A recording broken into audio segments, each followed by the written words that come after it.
শীতে গোসল ফরজ হলে কোমর পর্যন্ত ধৌত করে ফরজ নামাজ আদায় করা যাবে কি? আর কত আইটেম আছে। এর আগে প্রশ্ন পাইলাম যে শীতে গোসল ফরজ হলে তায়াম্মুম করা যাবে কিনা, গোসল না করে নামাজ পড়া যাবে কিনা। এখন হলো কোমর পর্যন্ত দেওয়া যাবে কিনা। কদিন পর বলবেন যে আঙ্গুলটা ধুলে হবে কিনা।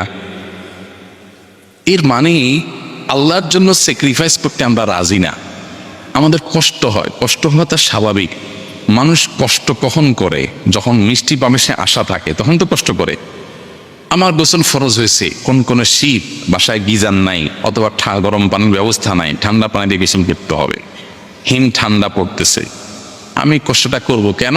কারণ কি কষ্ট করলে আমি বিনিময় জান্নাত পাবো, অনন্ত অসীমকাল সুখের ঠিকানা আমার জন্য বরাদ্দ হবে। আপনাকে যদি বলা হয় যে আপনার জীবনে যতবার গোসল ফরজ হবে ততবার আপনি একেবারে বিলের যে ঠান্ডা পানি আছে বা কচুরি পানার যে পুকুর থাকে, এরকম পুকুরের যে ঠান্ডা পানি, এটা করে বরফের মতো ঠান্ডা থাকে, ওখানে একটা ডুব দিয়ে আসবেন।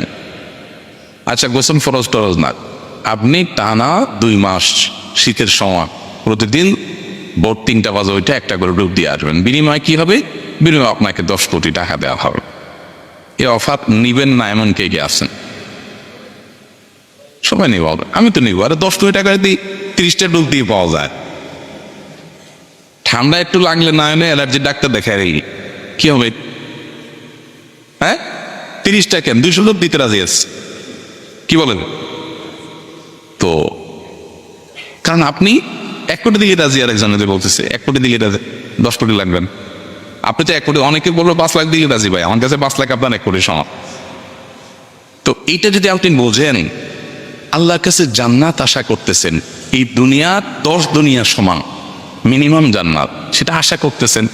আর শীতের সময় গোসল না করে বলতেছেন কোমর পর্যন্ত দুই, আঙ্গুলটা দুই, তৈরি করি, ডানায় ফানায় করতেছেন, আর আশা করতেছেন কি? জান্নাত। কোন মুখে জান্নাত চাইবে? আপনি স্যাক্রিফাইস করবেন, তারপর তো জান্নাত চাইবেন।